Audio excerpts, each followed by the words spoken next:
皆さんどうもこんにちは。アーティスト兼音楽プロデューサーの富田海人です。普段はね、初見リアクションしながら、そのまま分析してたんですけど、ちょっと今日からね、別企画として、みんなが知ってる名曲、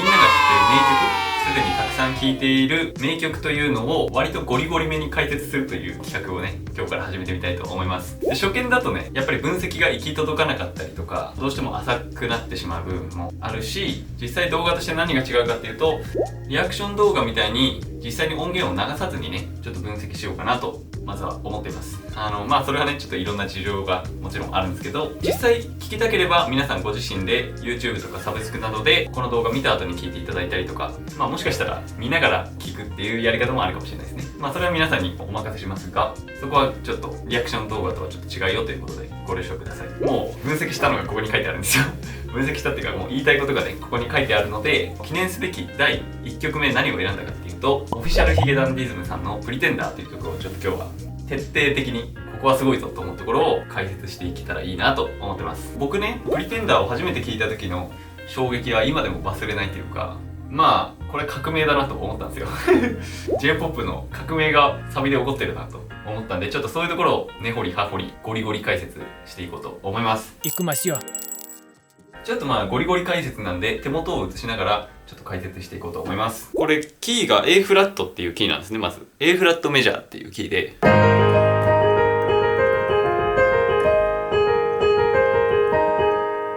こういう A フラットっていうキーなんですけど、トランスポーズという機能を使ってこの発見だけのキーを使ってまずは分かりやすく分析していこうかなと思います。 A フラットっていうのは C メジャーのキーからしてマイナス4のキーなんで、今キーをマイナス4しました。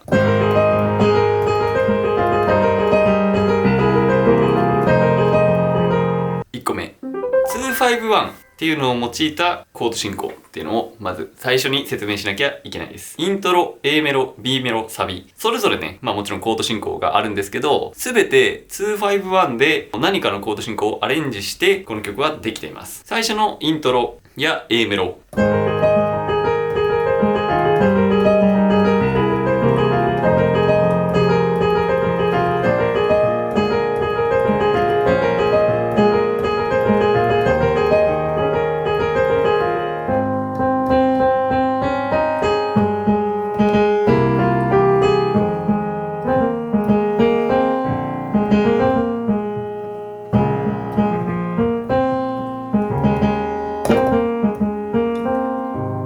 っていうコード進行で、これのどこが251なんだっていう話なんですけど、厳密に言うと完全なる251ではないんですけど、ベースだけ見た時にドシ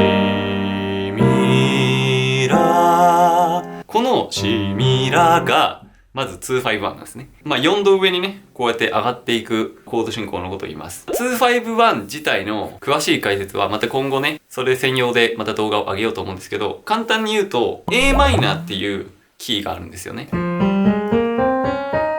とかあるんですけど、 a マイナーの A を1とした時に1234567とかあるんですけど、123452251ってこの a マイナーに行くっていうのが251を使った部分転調っていうものになってます。部分転調のキーになってるのが E7 っていう、これ黒鍵が出てきてるんですよね。発見だけのキーなのに。これがセカンダリードミナントとか言ったりするんですけど、E マイナーじゃなくて E7 に変わってます。例えば E マイナーで弾いてみると、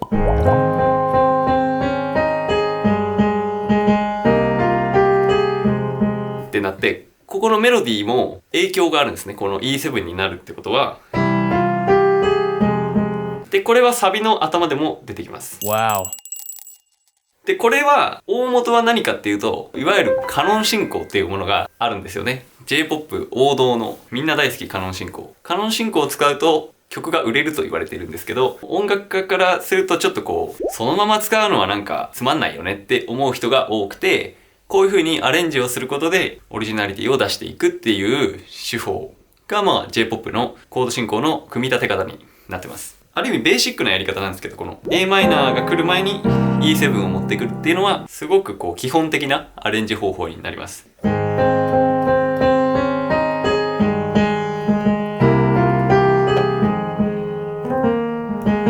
次これね、これ D7 なんですよ。シミラーって今ベースが来てるんですけど、シミラレっていうこの251の距離感で上がってきてるんですよね。 d マイナーじゃなくて D メジャーに変わるってことは何なのかっていうと、後で G っていうコードが来るんですけど、そこに対する251を若干示してます。この後ね、シミラレってもう一回レ来て、そーっとってコードがね完全4度でずっと上がっていく進行になってるんですね。ベースだけ見てもらうと分かるんですけど、ここから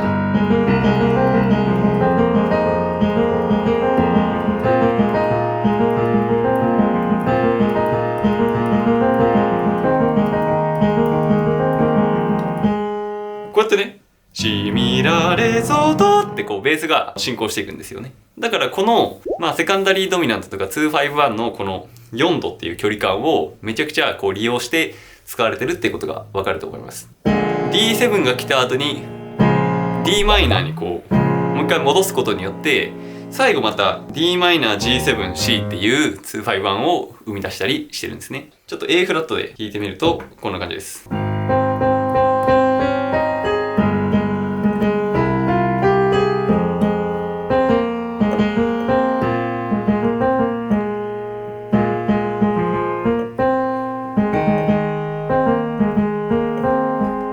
こう上がってきてます。今のコード進行はサビでもかなり似たようなものが出てくるんで、頭の中に置いておいて、ちょっと B メロに次行きましょう。B メロちょっとキー C で弾いてますね。はい。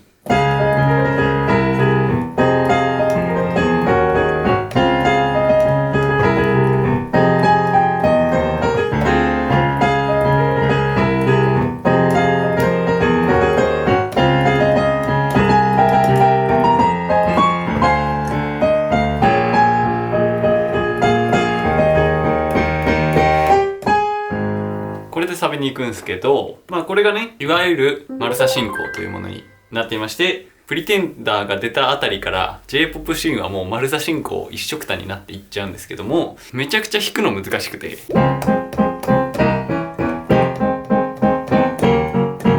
みたいなこうちょっと食いながら進んでいくんですね。拍が食わないと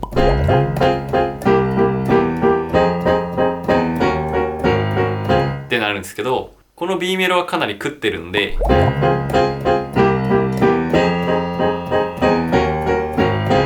みたいな感じで、ヒゲダンによくあるね、このチャッチャッチャッチャっていうピアノでこう安定感はあるんですけど、でもちょっとこうサビに向かって前のめりになっていくムードになっていきます。これも251をめちゃくちゃ J-POP にこう落とし込んでるっていうか、 J-POP でマルサ進行ってこんなにうまく使えるんだよっていうところをこうさらに加速させたきっかけにもなったと思います。このプリテンダー B メロのマルサ進行 F、E7、Am7、G7、C7、F みたいな感じの進行なんですけど、 Em7 であるとこが E7 でこうなってることによって、さっきの言った Am に向かうセカンダリードミナントっていう状態になってます。次が Gm、C7、F っていう感じなんですけど、厳密にはベースだけ動いたりするのかな。そう F っていうキーってここがフラットになるキーなんですけど、それの122番目の音、23455番目の音で1251っていうのがこの C の時に出てきてるんですね。だから部分転調なんですね。これもそういうアレンジを使わないで弾くとっ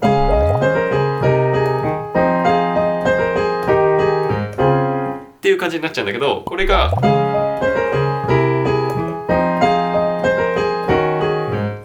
その部分転調感でちょっとこう曲がおしゃれになっている。弦キーの A フラットでちょっと弾いてみると、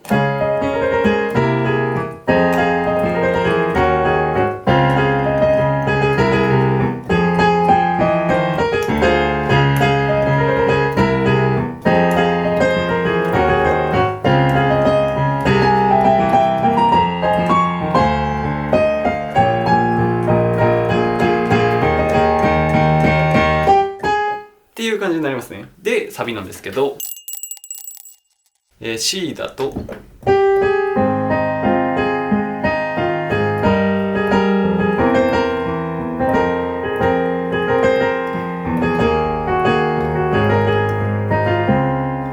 感じの Am への部分転調と Gm C7F っていう F への部分転調をやってるんですけど、その時にここの7度フラットの音を効果的に使った神メロディーなんですよね、これ。ここをね、僕が初めて聞いた時、その絶妙な違和感があって、それがね、実はフックになってるんですよね、やっぱり。なんか何回も聞きたくなっちゃって、そこが。ここの部分がもうすごい好きになっちゃって、めちゃくちゃ聞いた記憶があります。例えばここを使わないで、ちょっとサビを弾いてみると、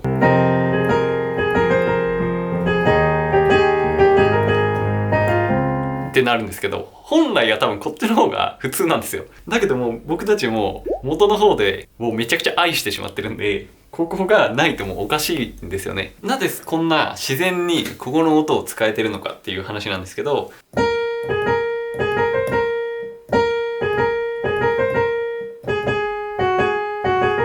っていうこのパッセージ、モチーフっていうのを何回も繰り返して使ってて、それの3番目にっていうのが出てくるので、ある意味繰り返しなんですけど、そこでここを出すことでここを自然に通過させてるんですよね。それがもう神という神なんです。ちなみにここが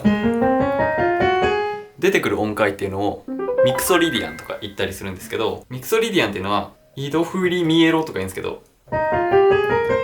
G から8鍵を弾いた時に本当は G メジャーってここがシャープなんですけど、7度がフラットの位置になってるっていうのを C に並行させるとこういう音階になるんですね。こういうのをミクソリディアンって言うんですけど、これをうまく使った他の楽曲もあります。宇多田ヒカルさんのあなたっていう曲があるんですけど、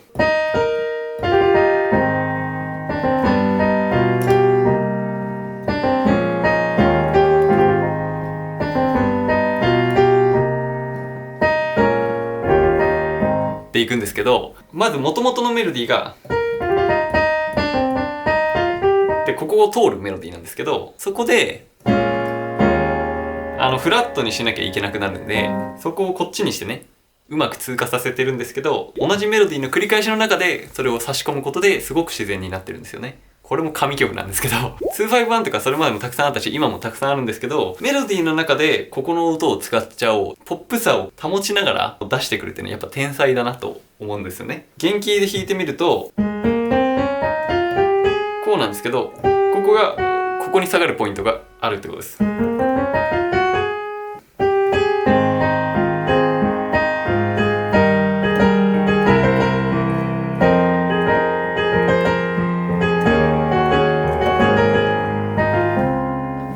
神でしょこれこれやっぱりね、何回聴いても僕は飽きないですよね。だけど大元はカノン進行なんで、やっぱりみんなは親しみやすいっていう感じになりますね。すごい。ヒゲダンってメイキング映像をね上げてるんですけど、プリテンダーのメイキング映像をね見るのにすごい僕ハマってて、一時期うわこうやってできてったんだなって何回も見ちゃうんですけどね。あれ歌詞とかも僕すごい思うんですけど、こうメロディーとか歌詞もパズルのように組み上がっていくんですよね。すごくそれが藤原さんの中のこのバランスは崩さないように、だけどちょっと崩すみたいな、もう J-POP に革命をもたらしたと言ってしまっていいんじゃないかなと僕は思います。最後に通しで弾いてみようかな。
ですね。これ最後にちょっとおまけで喋ると、これここの音って A メロとかのよさは通りとかでも出てくるんですけど、実はここの A メロのここの音の使い方とここの音の使い方っていうのは同じ音なんですけど、全然解釈が違います。A メロはここはソのシャープで、サビはラのフラットなんですよ。まあ簡単に言うと、ラに上がっていくんだったらソのシャープ、ソに下がっていくんだったらラのフラットなんですよね。ソソファーじゃないですよ。ラソファーなんですよ。ララシドじゃない、ソラシドなんですよね。サビを黒鍵使わずに弾いてみると、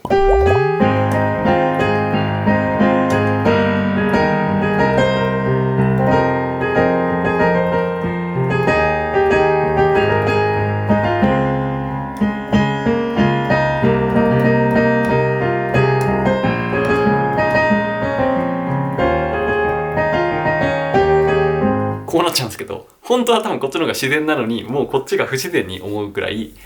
メロディーっていうのはよくできてるんですよね。